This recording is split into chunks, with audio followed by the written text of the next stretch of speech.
इनके पेट में चाकू गोदा गया है, देख सकते हैं आप, बिल्कुल बीच में चाकू मारा है, जिससे सीधा सीधा उनके जो हौसले हैं, कितने बेखौफ वो लोग थे। जबकि उसका लड़का पकड़ लिया था, तो उसका लड़का फरार कैसे हो गया? कैसे हो गया? धमकी देने की उसने ही कहा था, और उसकी लड़के ने कहा था, ठीक है, कि तुम जानते नहीं हो मैं किसका बेटा हूँ।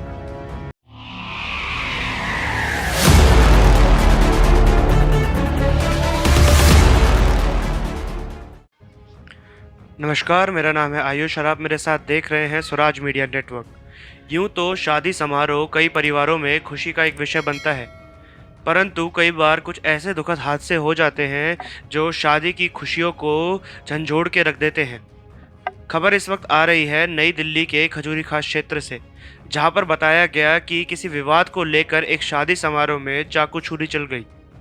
इस वक्त हम खजूरी खास के श्री राम कॉलोनी में मौजूद हैं, जहां पर हमारे साथ इस वक्त शराफत अली जी हैं, जिनके ऊपर चाकू से वार किए गए। बताया ये जा रहा है कि पैसे छीनने की कुछ घटना कुछ असामाजिक तत्वों द्वारा उस शादी में की जा रही थी, जिसका इन्होंने विरोध किया और ऐसा किए जाने पर इन पर चाकू और छुरी से गोद कर हमला कर दिया गया। सर, क्या वाक़या रहा था उस वक्त जब ये हमला किया गया? वो 8-7 लड़के आए। आने के बाद में उन्होंने जो काउंटर पे जो लड़का बैठा हुआ था, जो पैसे लिख रहा था, उसके ऊपर जो पहले उन्होंने हमला करा। हम लोग अंदर थे, हमने जाकर के भाग के देखा तो उन्होंने हमारे ऊपर भी हमला कर दिया। हम समझ नहीं पाए ये हैं कौन और ये क्या कर रहे हैं। इतने में हम लोग घायल हो गए और वो सारे लोग भाग गए। हमने एक लड़के को पकड़ लिया था। उसके बाद में हम हॉस्पिटल चले गए। हमें नहीं मालूम उसके बाद क्या हुआ क्या नहीं हुआ। किस बात को लेकर झगड़ा? से पैसे छीनने को लेकर हुआ था? पैसे छीनने को हुआ था। जो बाहर जो लड़के थे, जो झगड़ा हुआ पैसे के ऊपर हुआ था, और जो आधे लड़के जो अंदर गए हुए थे वो खाने के ऊपर झगड़ा हुआ था। वो कह रहे हमको गर्म खाना दो। हम कह रहे 5 बज रहे, भाई गर्म खाना हम कहाँ से लेके आए? जो बचा हुआ है आपको वही मिलेगा। तो उन्होंने हमारे ऊपर खाना फेंक दिया, तो हमें गाली देने लगे। तो हम देख रहे हैं कि उधर भी जो है ना झगड़ा हो रहा है और हमारे ऊपर भी जानलेवा झगड़ा कर दिया। एक लड़का आया तो उसके ऊपर उसने चाकू का हमला करा डायरेक्ट, फिर मेरे ऊपर सीधा हमला करा। उपद्रव मचाने के लिए वो लोग शादी में आए? जी, और औरतें भी थी, उन्होंने जेवर पहन रखे थे। वो तो अल्लाह का शुक्र हुआ कि जो है उनके साथ कोई वारदात नहीं हुआ, नहीं तो हमारी बहुत ज़्यादा बेइज्जती होती। हमारी कॉलोनी का भी नाम खराब होता, हमारे समाज का भी नाम खराब होता। मैं समाज सेवक आदमी हूँ, अपनी बिरादरी का, सैफ़ी बिरादरी का सदर हूँ। जी, सैफ़ी बिरादरी का सदर हूँ। इसलिए तकरीबन जो है जितनी बिरादरियों के शादियाँ होती है, रिसेप्शन होते हैं, या कोई पक्की होती है, कच्ची होती है, या कहीं वैसा कोई विवाद होता है, तो मुझे बुलाया जाता है। ज़िम्मेदार के नाते मैं वहाँ जाता हूँ और जो मुझ पे होता है, जो कर्तव्य में मेरा होता है, वो पूरा कर्तव्य करता हूँ। उसके बाद में भी मेरे ऊपर जानलेवा हमला करा गया। बाद में सुनने में आया कि फरजाना नाम की एक औरत है, उसका एक बेटा था जिसने चाकू मारा। और उसके बाद एक और पता पड़ा कि एक जो है ना पप्पू कुरैशी का बेटा है, वो भी उसके साथ था। और जिनके यहाँ प्रोग्राम था, उनका एक दामाद छोटा, जिन्होंने ये हमला करवाया। अच्छा, मतलब जिनका प्रोग्राम था उनके ही दामाद ने ये हमला करवाया उन लोगों के ऊपर? जी, ये हमें बाद में पता पड़ा है। हमें तो मालूम नहीं, ना तो हमारे सामने हुआ। अब जो बताते हैं लोग आकर के, वो हम जो ना सुनने हैं, वो हमने आपको बताया है। सर, फिर पुलिस ने अभी तक जब इतने लोगों की इन्फॉर्मेशन है तो पुलिस ने अभी तक किसी को अरेस्ट किया था? हम गए और पुलिस कहती है कि हम कार्रवाई कर रहे हैं, और हमें यकीन है पुलिस कार्रवाई करेगी। अभी किसी को अरेस्ट किया हो अभी तक? इसकी मालूमात हमें नहीं है। बाकी कल हमारी SHO साहब से मुलाकात हुई थी, तो वो कह रहे हैं कि भाई हमने आपकी FIR दर्ज कर ली है और छानबीन चल रही है, और जल्द से जल्द उन लोगों को सज़ा देंगे जिन्होंने आपके ऊपर हमला करा। उस परिवार का क्या कहना है जिनके शादी समारोह में आप सम्मिलित हुए थे? वो कह रहे हैं जिन्होंने हमला करा है उनको सज़ा मिलनी चाहिए, चाहे वो मेरा दामाद हो, चाहे मेरा वो भाई हो, कोई भी है, उनको जो है ना सज़ा मिलनी चाहिए। सर, 8-10 लोग जो कुल आए थे, उसमें से कितनों की पहचान मतलब कर ली जा सकती है कि उनके चेहरों से या फिर जान पहचान से? आसपास के ही लोग थे वो सब? हाँ, वो तकरीबन जो है ना बताते लोग ऐसे ही है, लेकिन हमें तो पता नहीं। मैं बड़े बड़ों को जानता हूँ, बच्चों को जानता नहीं। जो 20 साल के 25 साल के जो लड़के हैं इनको नहीं जानता मैं। जो 35-40 साल के ऊपर के हैं उनको मैं जानता हूँ। किस आयु वर्ग के लोग रहे होंगे सर? क्या एज गैप रहा होगा उनका जो लोग आए थे? 20 साल से 25 साल के, अरे 18 साल से 25 साल के लड़के थे वो। और जिसने चाकू मारा वो ही सबसे छोटा लड़का था, वो 18 साल की लगभग उसकी उम्र है। उसने चाकू से जो हमला करा। किसी का नाबालिग कोई ऐसा समझ कि कोई नाबालिग बच्चा भी रहा हो इसमें कुछ ऐसा? अब सर नाबालिग तो जो है ना बताते ही हैं अपने बच्चों को, वो तो अपनी सपोर्ट के लिए ये कहते हैं कि हमारा बच्चा नाबालिग है। जब नाबालिग है तो जो है ना उनको जो है ना संभाल के रखना चाहिए। ये तो समाज के लिए बहुत बुरी जो है ना बात है।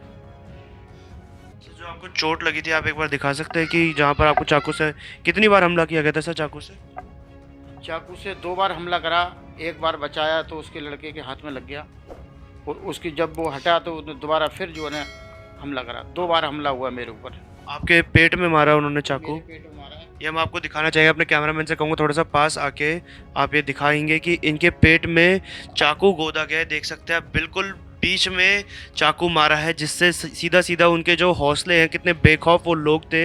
एक व्यक्ति के ऊपर जो शायद उनकी पिता की उम्र के रहे हो, ऐसे व्यक्ति के ऊपर जानलेवा हमला किया। उन्हें बिल्कुल भी शर्म कोई लिहाज नहीं आई। उन मतलब कितना बुरा हो सकता था। अल्लाह का शुक्र हम कहेंगे कि उनकी जान बच गई। उनको सही वक्त पर जो मौजूदा लोग थे वो अस्पताल लेकर चले गए। इस घटना को जो पहले से ही इतनी भयंकर थी वो और भयंकर रूप ले सकती थी अगर वक्त रहते इन्हें अस्पताल ना ले जाया गया होता, क्योंकि पेट पर चाकू मारने से जितना ब्लड लॉस होता है वह आप सब जानते हैं कि बहुत ही भयंकर हादसे का रूप ये घटना ले सकती थी। सर, जब आप पर ऐसे हमला हुआ तो और आपने पुलिस कंप्लेंट भी कराई, उसके बाद किसी प्रकार से धमकी मिली हो आपको या दबाव बनाया गया हो कंप्लेंट वापसी लेने का? हाँ, धमकी मिल रही है। और उसी बच्चे ने, जिसने उस लड़के ने जो चाकू मारा था, वो ये कह रहा था आप मुझे जानते नहीं, आप मेरी माँ को नहीं जानते, मैं 2 महीने में 3 महीने मुझे अंदर करा दोगे, फिर निकल के आऊँगा, फिर आपके ऊपर हमला करूँगा। अपनी माँ के नाम की धमकी दे रहा था? अपने माँ के नाम की धमकी दे रहा था।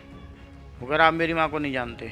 और मेरे सामने नहीं, कम से कम 20 आदमी थे वहाँ, उनके सबके सामने धमकी दे रहा था। मैं अकेला गवाह नहीं हूँ, 20 आदमी और भी हैं जिन्होंने सबके सामने धमकी दी है।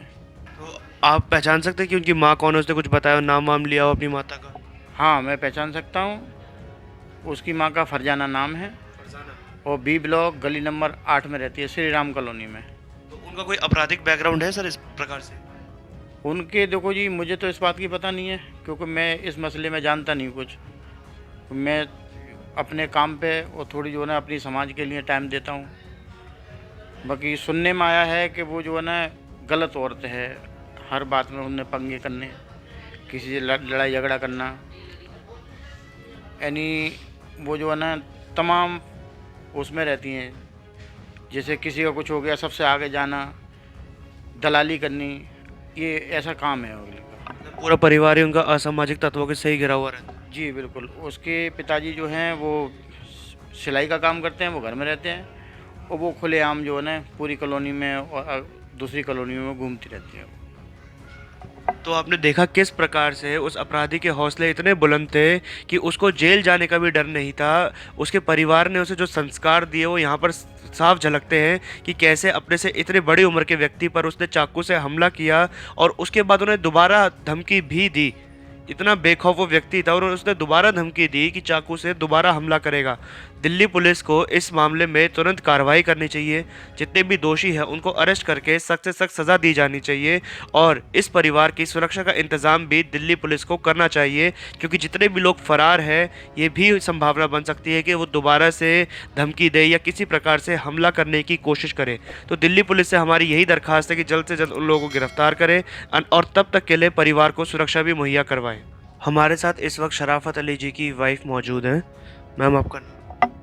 मेरा नाम बानो है। मैम, ये जो वारदात हुई, आपके पति पर चाकू से हमला किया गया, इसके बारे में आपको कैसे सूचना मिली थी? सूचना मिली थी, यहाँ खजूरी में सारे में हल्ला हो गया था। ठीक है, कि इस तरीके से वहाँ घुस गए हैं लोग बाग और इन पे चाकू का हमला कराया, तो हम लोग यहाँ से घबराते हुए गए हम वहाँ पर, तो ये खून में लथपथ थे उस टाइम। तो पुलिस इनको हॉस्पिटल लेके जा रही थी। तो जिसके लड़के ने हमला किया है, जो फरजाना ने, उससे थोड़ा हमें ख़तरा है। जो हमारे सौर ने जो बयान दिए हैं उससे हमें है, क्योंकि उसकी ऐसे सोच है और अच्छों से बुरों से सबसे जान पहचान है, हर एक किसी से। क्योंकि उसके लड़के ने धमकी भी दी है इनको कि तुम जानते नहीं हो मेरी माँ को। और उसकी माँ घर पे भी आई थी तो उसे ज़रा भी शर्मिंदी नहीं थी। क्या कह रही थी उसकी माँ घर पे आके? हमारे घर पे आई थी, उसे बिल्कुल भी एहसास नहीं था कि हम अपने बच्चे की तरफ से गलती माफ़ी मांगें इन लोगों से, कि भाई बच्चों गलती करते हैं तो माँ बाप भुगतते हैं ना, भुगतते हैं। लेकिन उसने ऐसा कुछ भी नहीं करा कि हमारे बच्चे से गलती हुई है माफ़ कर दो, ऐसा नहीं होगा, कुछ भी नहीं। भाई अब जैसा है वैसा है ही हमारा बच्चा, कोई माँ बाप बिगाड़ते तो है नहीं बच्चे के लिए। उसने ये कहा बस, ये कि जो हमारा बच्चा जैसा है वैसा ही रहेगा। हाँ, और कोई माँ बाप अपने बच्चे को नहीं बिगाड़ते। हाँ, मेरा नाम तो बेफालतू आ रहा है, मैं डीलरी करती हूँ, ये करती हूँ, ठीक है। अब बाकी जो आपको सही लगे वो कर लो। और भाई आज नहीं कल मेरा बेटा छुटेगा ही, उसने ये कह के चली गई।